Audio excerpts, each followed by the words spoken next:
Loneliness frightens many people, but for those with high intelligence, it is necessary. It is in this silent space that the Chosen One recharges. It is not an escape, nor sadness. It is a meeting with oneself. Away from noise, away from pressure, away from the constant need to explain who they are. It is a time to simply be.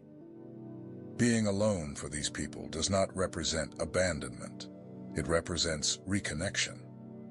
While many try to fill every space with conversations, screens, and distractions, the Chosen One finds comfort in silence.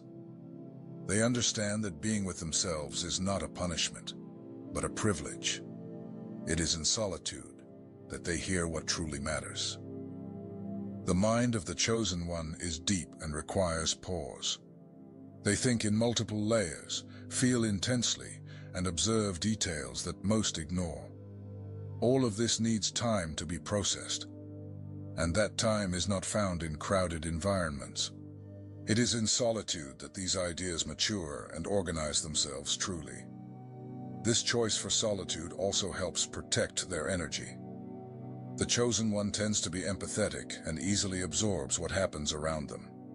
Being alone at times is a form of protection, not against people, but against excess.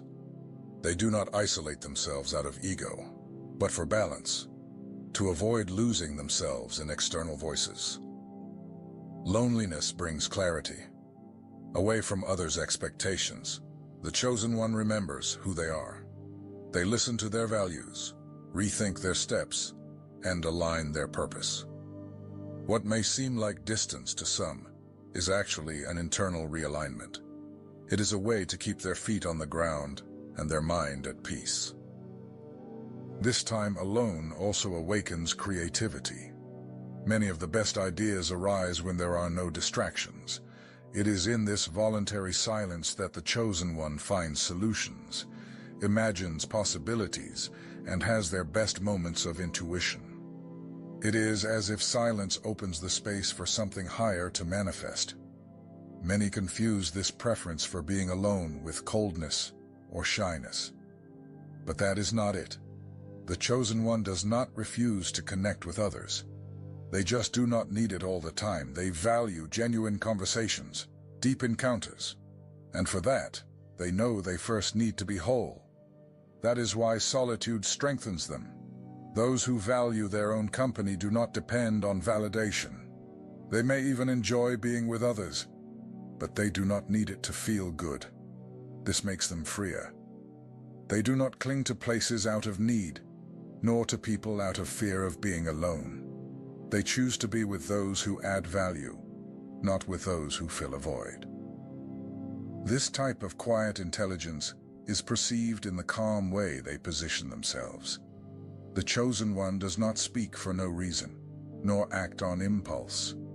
They prefer to think first, observe, understand. And for that, they need the space that only solitude offers. It is in this space that they build what others merely react to. If you feel the need to be alone every now and then, do not blame yourself.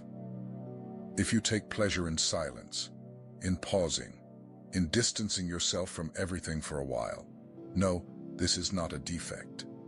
It is a characteristic of those who think more deeply, of those who are not afraid to look within. Valuing solitude is a clear sign of maturity. It is understanding that being alone is not being empty.